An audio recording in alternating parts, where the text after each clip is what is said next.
Eu queria convidar aqui uma outra pessoa que há 2 ou 3 meses, depois você, quando você chegar aqui, você confirma, mandou um e-mail celebrando, agradecendo a Deus porque ela tinha colocado uma situação em oração e Deus concedeu. E aí quando eu recebi o e-mail dela, eu falei, cara, isso aqui já estava na minha mente há muito tempo, esse negócio de fazer um memorial a Deus, levantar, eu quero fazer esse negócio, eu quero fazer. E eu falei, caramba, olha só, cara, fez questão de levantar, talvez nem identificasse aquilo com a Josué 4, caramba, levantou um memorial a Deus aqui. E eu queria convidar a Érica, salve de palmas para a Érica também.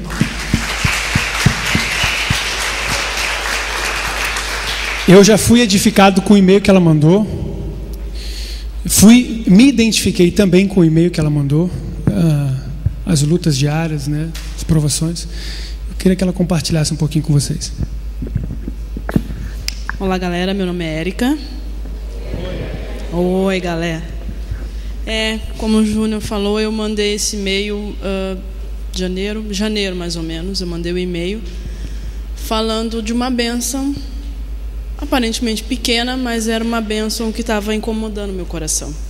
Era uma situação que me incomodava, tirava a minha paz, ela tirava o meu sono, tirava a minha fome, tirava a minha vontade de trabalhar, estava me sacrificando. No meio de 2010, mais ou menos, eu dividi apartamento com 3 moças e eu já tinha no coração a vontade de morar totalmente sozinha.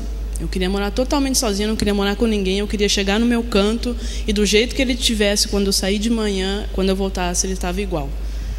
E foi acelerado esse processo porque eu recebi a notícia de que a gente ia se separar, que a gente ia ter que entregar um apartamento e cada um ia morar no teu canto.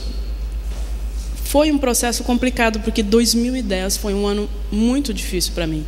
Eu sofri de dezembro de 2009 até 2010, janeiro de 2011, com muitas dores físicas. Eu tomava remédio para dor o dia inteiro, eu tomava relaxante muscular o dia inteiro, eu pedi para Deus uma nova oportunidade no meu emprego e Deus me deu, e foi uma batalha enorme, porque eu era constantemente, exigiam de mim no meu trabalho muito além daquilo que eu podia dar, exigiam de mim no meu trabalho muito além daquilo que eu sabia, e eu estava cansada fisicamente, mentalmente e espiritualmente.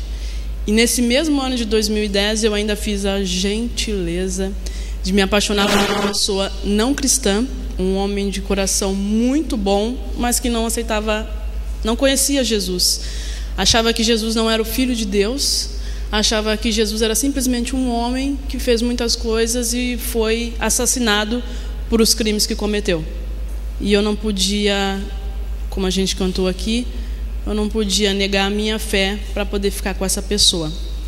E além de tudo isso, eu ainda precisava encontrar um lugar para morar, rápido, com um precinho bom, que coubesse no meu bolso, porque grana é uma coisa difícil, e num local que fosse próximo do meu trabalho e próximo das minhas amigas.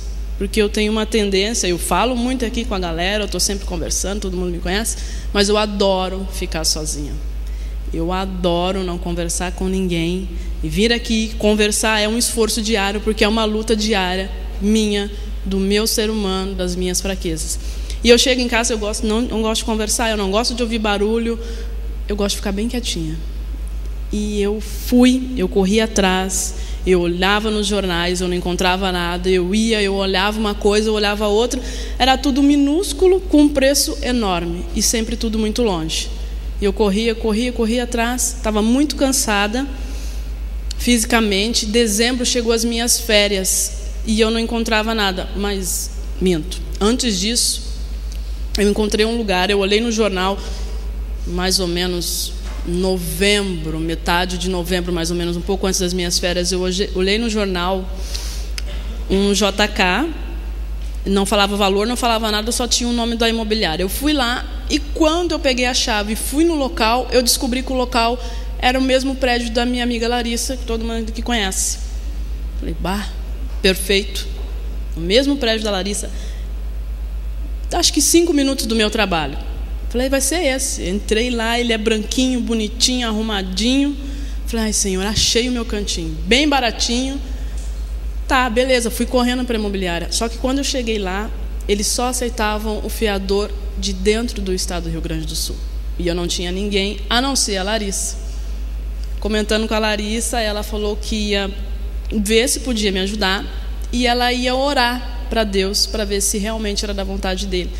E ela orou para Deus, ela falou com Deus e, para o meu espanto, eu já estava mexendo toda a papelada porque eu tinha certeza que ela ia dizer sim e ela me disse não.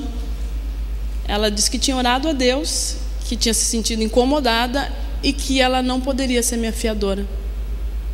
E aí eu, mais uma vez, fiquei sem nada, angustiada, aflita, porque eu ia viajar em dezembro, eu ia ficar um mês inteiro fora, ia para casa dos meus pais, eu não ia ficar em Porto Alegre, e quando eu voltasse em janeiro, provavelmente, no dia 20 de janeiro, já não tinha mais lugar para morar. E aí, o fiador, eles não aceitavam, eu não tinha o que fazer, eu não tinha mais paciência, não tinha mais condições físicas de procurar um outro lugar, eu não tinha condições para fazer mais nada, eu já estava totalmente sem forças. Eu falei com Deus, eu conversei com Deus, falei, Senhor, eu vou me embora. Eu estava pronta para jogar a toalha, eu estava pronta para arrumar as minhas malas e minhas férias se tornarem definitivamente a minha ida de volta para o lugar da onde eu saí, que faz só 3 anos que eu estou aqui em Porto Alegre. E aí eu fiz minhas malas, eu fui embora, eu falei, eu não vou mais procurar apartamento, quando eu voltar, quando eu estiver mais tranquila, eu vou ver isso, eu não vou mais procurar apartamento. Fiquei dezembro inteiro fora, não pensei nisso. Algumas vezes eu pensava, mas eu pensava, como é que eu vou achar um outro lugar? E na minha mente, aquele lugar era impossível, mas no meu coração era aquele lugar que eu queria morar. E quando eu voltei, e conversando com Deus, eu voltei na primeira segunda-feira de janeiro. Conversando com Deus, Deus tocou no meu coração para que eu voltasse na imobiliária e verificasse se o apartamento está lá ainda. Na terça-feira eu levantei cedo, eu fui na imobiliária, o apartamento estava lá ainda. Eu pedi a chave de novo para garantir que aquele apartamento era exatamente o mesmo. Eu peguei a chave, eu fui lá no apartamento, era mesmo, estava tudo do mesmo jeito, até as baratas que estavam mortas lá no chão eram as mesmas, com as perninhas para cima, tudo igual. Estava tudo me esperando.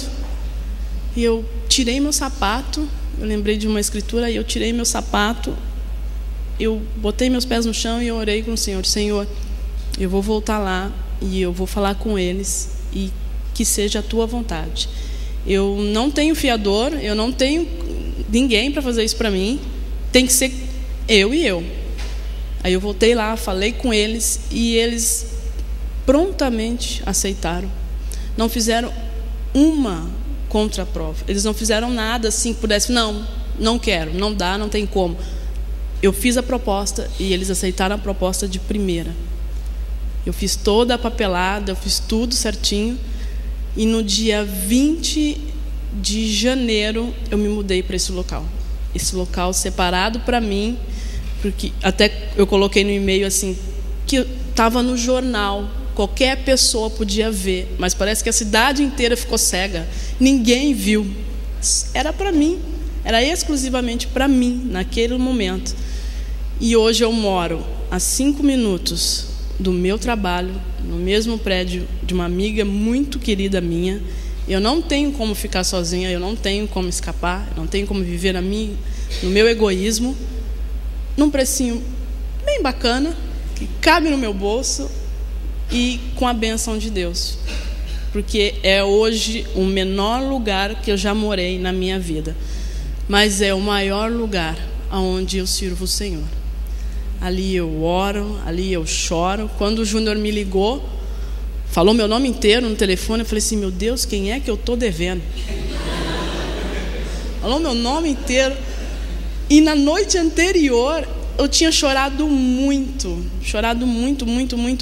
com muitas questões, porque a nossa vida com o Senhor, ela é cheia de batalhas, ela é cheia de vitórias, e a gente sempre tem toda aquela angústia de um ser humano normal. E eu tinha chorado no dia anterior, e no dia depois o Júnior tinha me ligado para dar esse testemunho aqui, o testemunho que eu tinha passado por e-mail, para dar esse testemunho aqui na frente.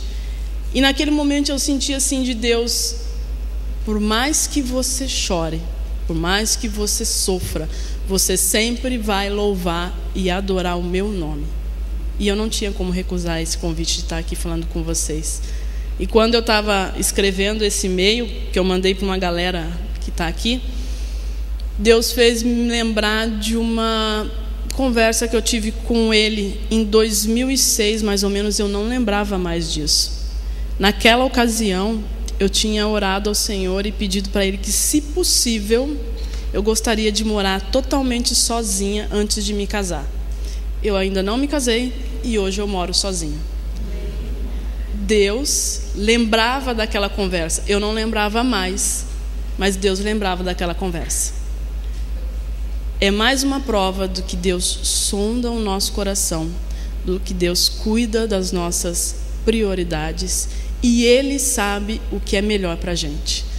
Tudo no momento dEle, na hora dEle e com as armas que Ele nos dá.